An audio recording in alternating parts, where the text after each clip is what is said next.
Halo teman-teman, Assalamualaikum warahmatullahi wabarakatuh. Kali ini saya akan masih dengan sharing terkait dengan penelitian.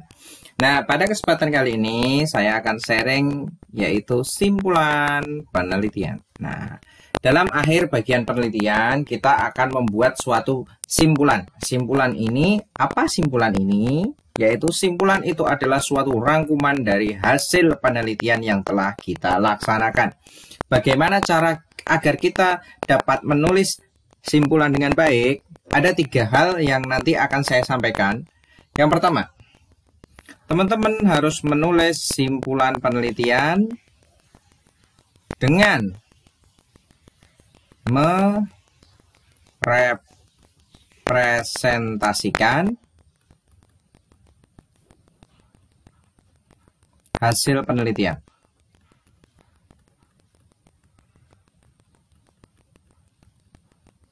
Secara lengkap.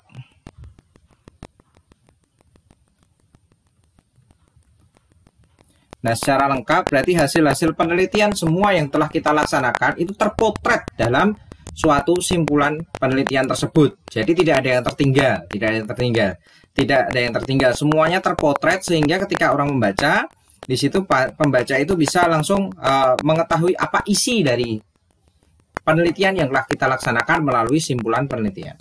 Yang kedua, teman-teman. Yang kedua, dia adalah sifatnya singkat. Kedua, jelas. Ketiga, padat.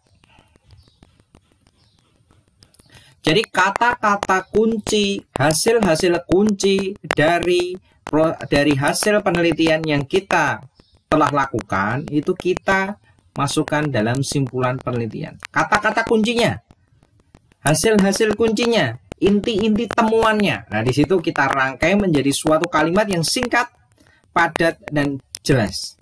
Jadi tidak benar ketika kita membuat simpulan penelitian itu berparagraf-paragraf, itu tidak benar. Yang penting itu singkat, padat, dan jelas saja. Singkat, padat, dan jelas. Satu paragraf mungkin terdiri dari sekitar 300 kata, 150 sampai 300 kata, saya kira cukup.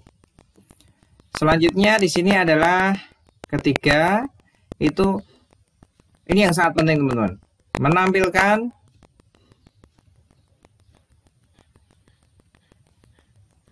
jawaban dari semua rumusan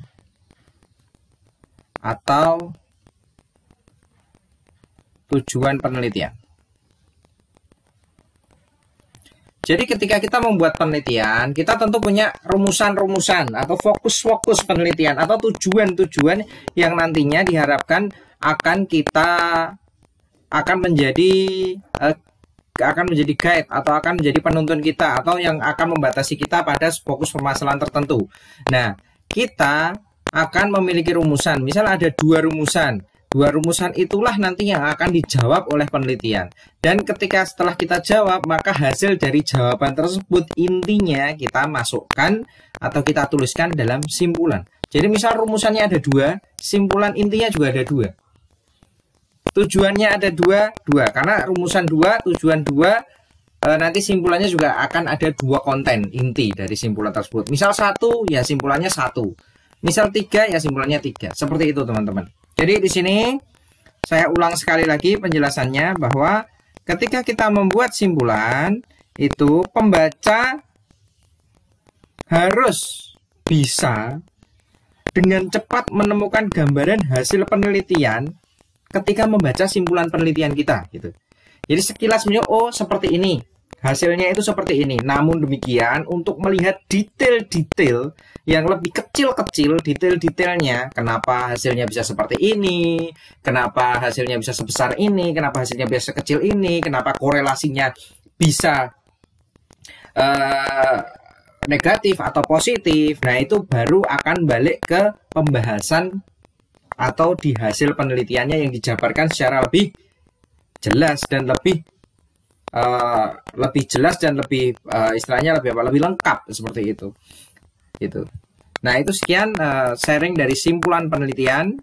Jika ada yang perlu dikonfirmasi atau perlu didiskusikan, silahkan tinggalkan di kolom komentar.